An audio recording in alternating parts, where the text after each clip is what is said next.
This is the Global Podcast Network, where executives and professionals connect, share, and inspire. Stay tuned for the conversations that drive success. And welcome back, everybody. I've talked before here about how impactful hypnotherapy can be in your life. How do I say that? I experience it. Big transformation. Now, and there's many great hypnotherapists out there. Now take that and hit the hyperspeed button and let's fast forward to a whole new understanding of it. Things like past life regression, things like a soul journey. All of this may give you answers as to why life the way it is, why it is the way it is, why it may not be showing up in your view of how it could be. A lot of answers people get when they connect with her. And we're going to talk more about it. Alex Lettieri joins us again on the program. How are you doing today? I'm good. How are you? Very interested and intrigued to dig into this today. You know, we've talked about hypnotherapy. It's all good. We talked a little bit about the past life regression and the soul journey. This one, I'm not really sure what it is. I mean, I've heard of the soul contract. I don't know if that loosely connects to this, but maybe briefly for everybody, let's explain what a past life regression is and then get us into the soul journey. Okay, yeah. So in my practice of hypnotherapy, we kind of touched on behavioral stuff, and past life regression is something that I specialize in. And what I do, my way of practicing this is I take people into a very relaxed meditative state, and I get them to a place where they just feel really calm, really relaxed. Think of it as a guided meditation with intention. And I regress them back to a couple of joyful childhood memories.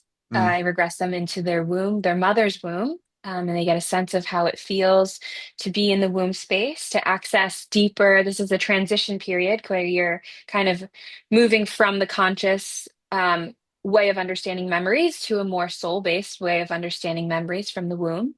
And from there, I take you into a past life, and you re-experience a life that is related to a current pattern that is kind of getting in the way, or something that you keep noticing about yourself. And we go back to that life to help us understand why you're experiencing it in your current life. And so we go to significant scenes in that life, and you meet different people, you notice different people. I think one thing, I'll use an example so it's not so esoteric, is I have a client who I recently saw who has a mother wound.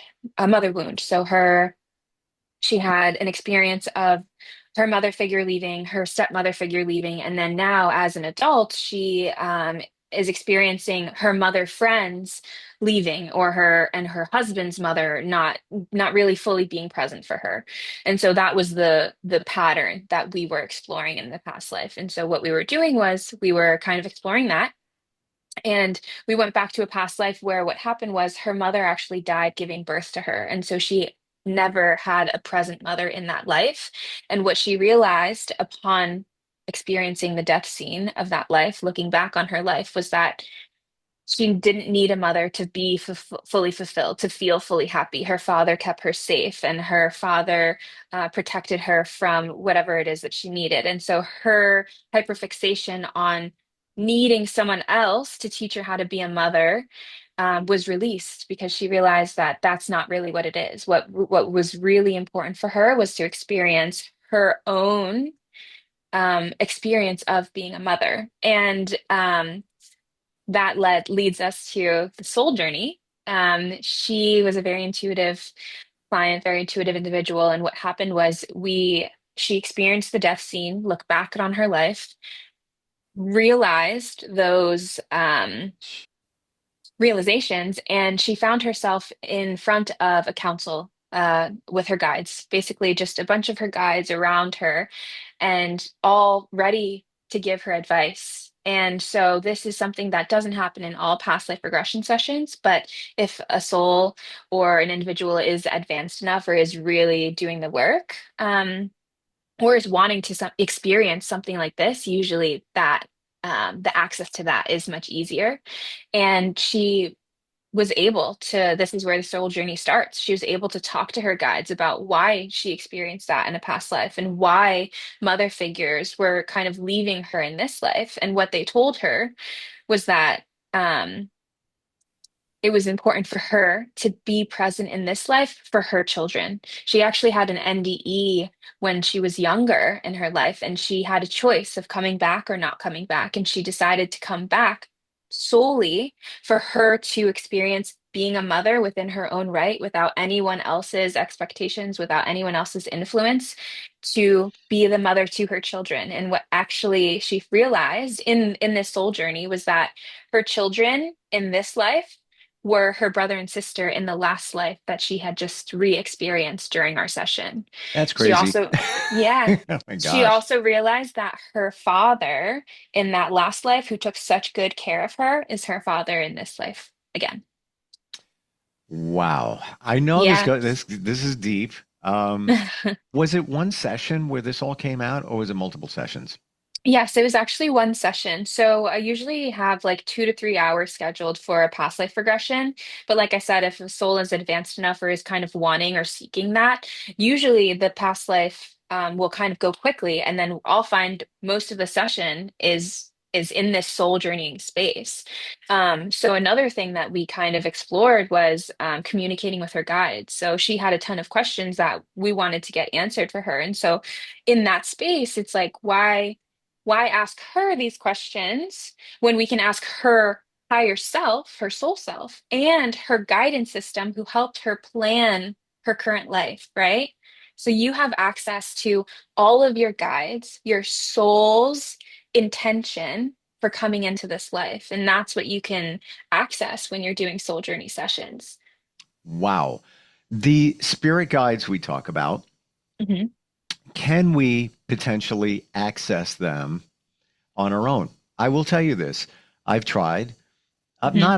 Not a lot, but I've tried. I'd lay in bed and I just ask, please present yourself. This is things I've heard. Um, I'm due to try it again, see if it Yeah. works. There was one time where I did fall asleep, so something could have presented and I missed it, but um, sleep wasn't bad because it was just I was in a very relaxed, calm state. But can we do this? Is it possible to connect like that? With your spirit guides on your own? Yeah. Absolutely. Yes. I do think that you can definitely do it on your own. The only thing what's coming to me now is, when you're doing it on your own, if there, what's important is the belief. If you believe that you can do it on your own, you can do it on your own. If there is this shadow of a doubt kind of in the back of your mind and you're kind of like, oh, well, I hope this works, but it might not, then I think the chances of it is less likely, but it's still possible, right? Like your Mm, spirit guides might have something very important that they want to share with you that you're not being open to. And once you say, okay, I want to communicate, then they're like, I'm going to communicate with you now. yeah. Um, Yeah. And mhm. and I also believe too that even though you think it's reasonable to connect, there could be something within you that's afraid. Like, oh my Yeah, gosh, I don't know how would I handle it? I really want to say, I want to connect, but it's in your subconscious where you're like, I don't know how I would even handle that. And that could be the yeah, shadow of doubt that blocks it from actually happening.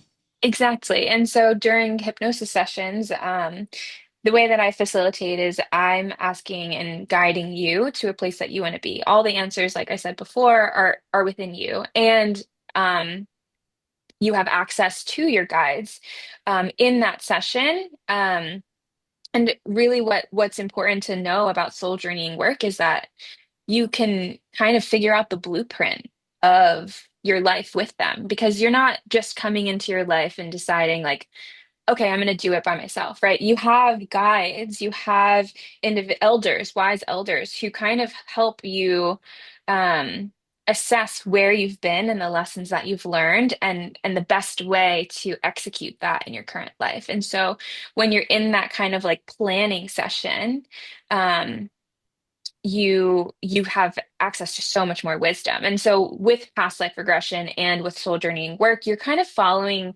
the line or the loop of living, right? So you're going back to a past life, you're experiencing the life, and then you're passing away and you're transitioning into spirit. So you're just kind of following that pathway that your soul has experienced so many, many, many, many, many times.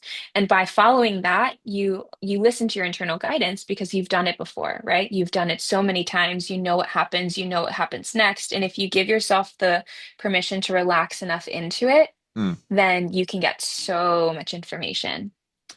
All right. Let's say you haven't done a session with you Mhm. yet. Let's Yep. say you haven't seen your spirit guides materialize. Hmm. Can we or should we ask for guidance? Like, for example, I need to make a decision. And I do believe all you need is within you now. You have the answers, but sometimes, you like a little bit of guidance. Can you say, spirit guides, please direct me in the direction where I should go? Choice A, choice B in this decision I need to make. I'm asking, for your consideration and your help. Hmm. Would that even make sense? Oh yeah. It's like if we're talking about someone who's not really in general, yes. I think always, whenever you get a chance, at all times, if you need help, always ask your spirit guides for guidance, for help. And you can even test them. I say that lightly, but like you can test them. Like, okay, if I'm meant to do this, show me this sign. And you could be specific, but just be open to receiving that sign in some way. Um, That, you but know what? yes. Before you continue, I want to just go on those words. Three words you just said, in some way. You may be asking for a specific sign, and I'm all about that. I might have shared that I asked for signs from my mom, and I don't say, show me this, but I'll say, please make it specific. And she does. I've got proof. I could go on for like 10 podcasts Hmm. in the last few years of the signs that I've gotten, and they've been impactful, and they've actually led me in certain directions, taking care of certain things and such. Um, but what I'm going to say in some way, what you just said, it might not be exactly what you're looking for. So Hmm. you need to be open and looking at everything. And I'm just going to side note for those who are like, these two people on this podcast are woo woo crazy. All I'm going to say is have an open mind. Have Yeah. an open mind and ask, and you shall receive. But you got to be looking. You got to be open to it. You can't. Um, I need specifics. If a Hmm. penny with heads up supports you, wonderful. Butterfly goes by and you ask for a sign, and that's good for you. That's great. Not good enough for Hmm. me. I need more. I need specifics. So Me too. yeah, I want to throw that out because what you ask for in that specific way may not show up exactly that way, Hmm. and you might miss it. Exactly. Yeah. Yeah, it's true. Um, I don't know why this example keeps popping into my mind, but like if you decide that you want a purple elephant to be your sign and you're thinking, okay, I want to see a physical purple elephant, but then you go to a bakery or coffee shop and their emblem or their logo is a purple elephant. That also can be a way of receiving that sign. Um, but yeah, they do speak to us in I signs wanted a and purple elephant. Come on, it didn't show up. I expected to see a purple elephant, 4,000 pounds, walking through the door. Come on. Mhm. Yeah, Yes, yeah. exactly. If I asked for a purple elephant and I went into a bakery shop and I saw a purple elephant in that way, I'd be good.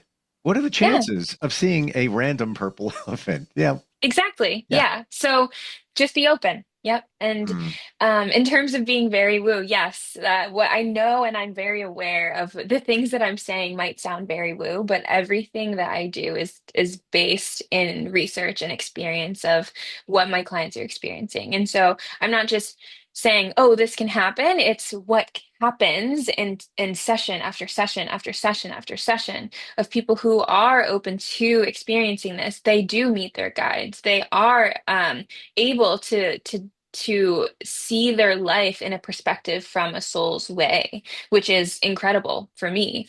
Mm. And my background is in nursing. I'm very much into the science. I'm very much into these lab works. This lab work means this, and this is how we're going to take care of it. And this is the next step for this. And so, um, I think it is important to, yes, like to have a grounding space, but know that what we know about our life is not all that there is. And every day we're learning more and more and more and more. And just because it's not something that you're used to or accustomed to, or might sound woo-woo or scary or crazy, doesn't mean it's not real or true or can be for a number of individuals who are willing to kind of go down that path and experience it for themselves. So in the examples that you've given, and I'm sure there's many more of past life regressions and things that have come up, the validation of it. Now, some could Mhm. say, the skeptical could say, yeah, all right, so somebody thinks that they were in this situation, or some of the things you described with children now or brother and sister, whatever it is back in the day, in another life. Um, Mhm. the validation. Can you give an example of true validation where something came up during a session, Mhm. um, and there was proof? This is the real deal. This is the real deal.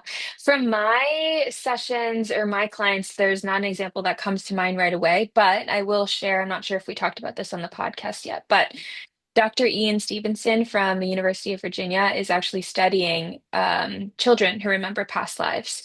And what he does is I believe the age is from like 3 to 10 or 3 to 7. He notates the experience that these children are saying. Like, I died at this time, this is my birthday, these are my kids, this was my family, this is what I did for a living. And he would document all of this information. And he's still doing this now, by the way. And he will go to the location or to the place that that child remembers, validate the data, and this data has been reproduced over and over. He has thousands of cases that you can actually read Wow. and see proof of children who remember past lives. And I think now a lot of people, when there are children who say things that don't necessarily make sense or that are so far beyond their ages, it's kind of brushed off as like, oh, maybe they have savants, or maybe they Well, watched a the program same at, thing when you have kids and they have an imaginary friend. yes. Hmm. That's right. That's good for you. Maybe it really is a spirit. How do you know? Exactly. Mm. Yeah, and I've had clients who have come to me who have said, my child, when they were younger, used to tell me about how they know all of this stuff about trucks or ships or things like that. And I just say, like, I think my advice for parents who have children who might be saying that is to just write down all the things that they're saying and maybe do a little research. Try to get as much information as you can, because they might Mm. not be lying. They might not be making it up or pretending. There could be some truth to it. And I think that's all the validation that you need. Yeah, I have friends who are psychics. They're actually sisters, and they, in the last year, uh, wrote some books that just got published for children for this reason, because these children aren't supported, where they may have some intuitive ability. Now, we all Hmm. do, I believe, but to different levels, like very strong, where kids could be saying, I see this, I saw that, and we don't believe them, or we just kind of shrug it off. But so that they could really embrace it and feel comfortable with it. That's why my friends wrote these books, because nobody else talks about it.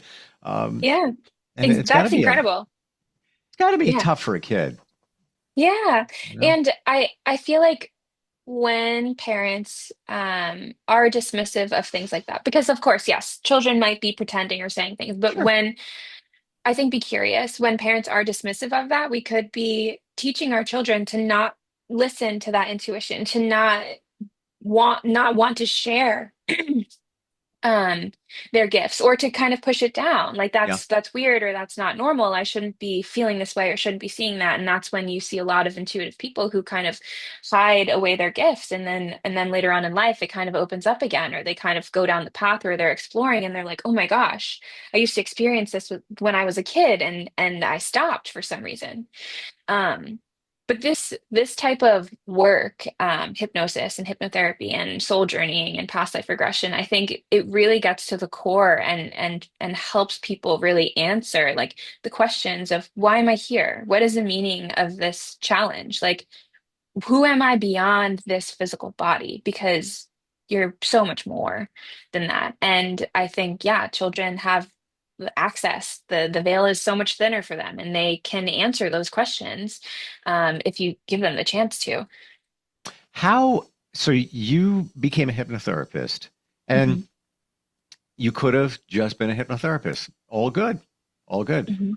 What inspired you to take this layers deeper into terms of past life regression and soul journey and all of that? Actually, I read a ton of different books on it. Brian Weiss, Michael Newton. There are some Dolores Cannon books as well that I was like, I'm not, I didn't become a hypnotherapist to work with behavioral stuff. I became a hypnotherapist to work with the past life, to work with the soul Yeah, journeying it stuff. was, it was very intentional. That's what It you're saying. was very incredibly intentional. Wow. Because during I decided to have sessions myself and it really transformed my world. And there was one practitioner who's a master hypnotherapist who I trained with, and originally I saw his website and I was like, maybe, but I'm going to keep looking. And then randomly, the facilitator that I had, her name is Jackie, messaged me and she was like, I just have a feeling I need to send you this training. He's incredible. And I think that if you're looking to do this, then you should train with him. And it happened to be the exact same person that I had found. And again, when we were talking about signs, I was like, okay, this is my sign. This is it. And there was no Mm. questions asked. There was no turning back. I was like, okay, I'm going to do this. And originally, when I started doing the trainings, I was just doing it because I was interested in it. I just wanted to be able to access that part for myself. And I had no intention of actually creating a business and doing this for a living. But during the training, he would kind of teach us how to do it, show us an example, and then we would have to practice and do it on each other. And when I started doing it, there was just like this air of like, I've done this before. I know how to do this. Like I'm relearning what I already know, and it comes so naturally to me. And this isn't to brag, but it just feels so right. Um, and it occurred to me like, oh, I I could do this. I could do this for a living, and I want to. I love doing this work. I'm really passionate about it, and I like kind of helping people destigmatize like the woo, the spiritual, because like I've said, I've seen it time and time again, things that are amazing that you don't ordinarily see or talk about happen in my office every day. I get it. I understand Yeah. it. I appreciate it. And I'm open to all of it. And I was decades ago working with psychics, marketing Hmm. them, putting them on the radio. And yes, there are people who aren't legit, so factor them out, but the ones that have ability, I've seen it. Like there's no Hmm. way that even if they're a friend, I'm still skeptical. And if I would put them on the radio and people call for a reading, I'm just randomly hitting the button. There's thousands of people calling. There's no chance that somebody could have planted someone, and then the stuff that comes out, just like there's no other explanation other than there is a psychic connection with spirit or whatever it might be. Same thing Hmm. in your situation. Some of these things you can't deny it, when Yeah, the you can't validation deny it. comes up. Yeah. Right. And I think the more that you talk about it, like the fact that we're talking about this on radio is amazing, but the more that you talk about it, the less stigmatized it gets, the more accepted it is. And so and I do think that so many more people are open to hearing stories and want to share stories and have stories of their own that they've never shared. Which is incredible, and I love hearing them. I love Mm. hearing people's stories about synchronicities or what happens with your mom and stuff like that. That to me is amazing, and just more proof Yeah, for yeah. it's real. And again, I am just as skeptical as any. And as a matter of fact, I just had a memory come in. Mm, I famous psychic, leave the name out, had them come in, and I lined up a panel of skeptics, people that do not believe, like close, like, And they went through 10 people, bam, bam, bam, bam, bam, reading things. And one of those people was on staff at the radio station. Didn't believe anything. Sister had passed away years ago. She got read. And Mhm. then there was only one gentleman that just, he was an older guy. He was just not having it. He's just like, no, no, no. But 9 out of 10 got read. So, the skeptical, yeah, we're all skeptics. Okay. But all of this stuff though, it's validated. It's amazing. Final question before Sure. we wrap today. Have you connected with your spirit team? Yes, absolutely. I've definitely connected with them. I think we've talked about it a little bit before, but during my past life regression session, I secured that connection. It's no longer a wanting to be connected. It's I am connected to my spirit guides, to my spirit team. I can sit and I can call upon them, and I can receive their information. And usually it's a sense or a knowing. Sometimes it's like like I can hear it. Hmm. And no, I'm not hearing voices. I'm just getting guidance. And when I'm really tapped in and turned on, especially during my sessions, I my head starts to move a little bit, like just barely, and I kind of just relax into the flow. And that's how I know that they're there. I can also sense them around me, behind me. And it was because it was one of my intentions for my past life regression is I want to connect. I want to have a direct line of communication. It's hard. Life is hard. And I need to be able to ask questions when I want to ask questions to help get me through the life that I'm living, right? Hmm. And I think that the more that you want that, or even if you want that, there's nothing wrong with that. I will say though, I have had clients who want that connection and realize that their spirit guides are not so close or not so at hand because their soul intended um, to try and do it on their own, to try and do it with and when I'm saying it, I'm saying life. They're to try and do life without as much help, to see if they can do it, to kind of see how much they can do on their own. And so maybe that's the case for many people. And the only thing that you need to do if you do feel like it's been difficult is to just ask for help. Ask them for Hmm. help. Yeah. Yeah. And I totally agree. Ask. Hmm. Um, Yeah. I'm asking you, how do we connect with you? If somebody wants to learn a little bit more about this, maybe do a session. It can be done anywhere virtually. How do we find Hmm. you? So you can check out my website, which is info, hyphen cultivateconsciousness.com. And I have a ton of information on my website where you can read up on all the different offerings that I have. I'm actually going to be adding more very soon. Or you can find me on Facebook and also Instagram, cultivate.consciousness LLC on Instagram. And yeah, just message me if you have any questions. Happy to answer them. Cool. Thank you so much for today. Thanks for breaking this all down. It's fun. It's exciting. There's a lot out there that we're being supported. We don't realize it. We are. Yeah. I appreciate it. No, we'll catch up again real soon. Sounds good. Thanks. We'll be right back. This is the Global Podcast Network, where executives and professionals connect, share, and inspire. Stay tuned for the conversations that drive success.